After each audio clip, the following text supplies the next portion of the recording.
everyone, Peter and Jeff here again to chat about Enchanted Wilds on PBE. Last time we checked in was right ahead of the PBE launch. We're recording this on August 5th, about a week into PBE, and 3 weeks before Enchanted Wilds hits live servers. Today, we're here to chat about bugs, game feel, gameplay, and macOS support. We knew we had bugs heading into PBE. That's one of the reasons we go to PBE before live, but reports and feedback from the community have helped us prioritize a ton of work over the next few weeks. We have a lot of work to do before we hit live, and even though we're making progress, the reality is we need to prioritize the biggest pain points and make some decisions about which rough edges we'll need more time to address. Most feedback we've seen has centered around a few things. Visual quality, often like the game was feeling blurry or looked like a mobile game. Game feel, things that just don't feel like TFT, and some optimization and crash reports. Let's break down that feedback a bit, look at what we've done already, and see what we still have left to do. On visual quality, this was a big one with a ton of reports. There were a few compounding bugs here, one where resolution scaling was lower than intended across all graphics qualities, about 20 to 25% lower than it should have been. Another where all players had their graphics setting reverted to medium, regardless of your PC quality, and a few other small ones, like health bars rendering incorrectly. At the time of recording, most of these issues have been fixed, and we'll continue to look into more as they come up. Be sure to check your graphics settings if you're on PBE to make sure they're set correctly. It should be looking a lot sharper now. Next, game feel. There's a lot that you feel naturally when you're playing TFT, or any game, that you can notice very quickly when it feels wrong. Some good news, we've fixed a bunch here as well, and there's plans to address even more over the next few weeks. We fixed a couple of bugs preventing players from spamming reroll or purchasing XP early on PBE. We also know that buying units, repositioning, dragging components, and combining items can feel a little delayed.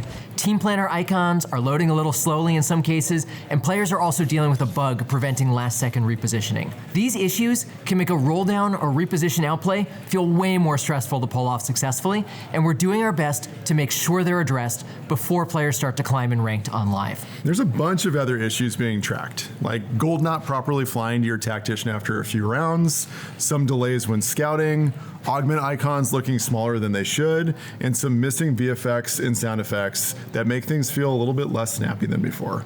Also, we're going back to our original text font.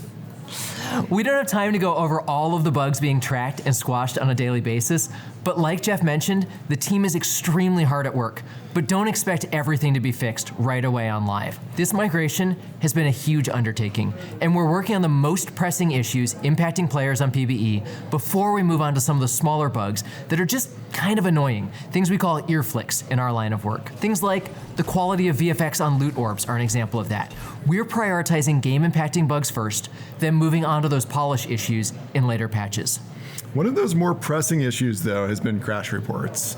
We expect plenty of bugs with the migration of this scale, but crashes are the highest priority for our team to resolve quickly. Thanks to bug reports on PBE, we discovered some conflicts with other programs running at the same time as TFT, causing blue screens on some devices. This particular issue should be resolved now, but we'll be staying vigilant as we get closer to live. Now, let's quickly talk about gameplay.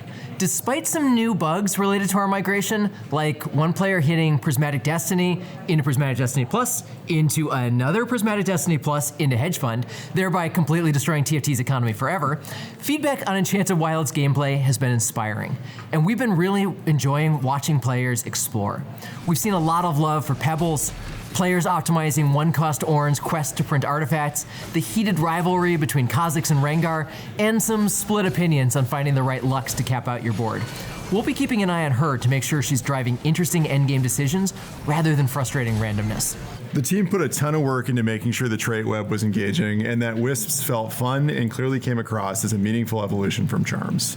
Quality of life changes like getting guaranteed combat Wisps every few shops in the late game should help make it feel like you're able to make more nuanced strategic decisions. As always, balance and bug fix patches are continuing to roll out nearly every day to continue improving the overall gameplay experience. So keep trying out new things and let us know what more you want to see. Now, on to macOS support. We want to start by saying we're working on bringing native support for macOS back to TFT. When we previously mentioned we were temporarily dropping support, we saw some questions on why we don't just turn on support for the iOS build on macOS devices in the meantime. While we'd love a solution as simple as that, it's unfortunately just not viable for TFT. There were a lot of issues that would have taken extensive work to repair. We know there's a niche but passionate macOS player base.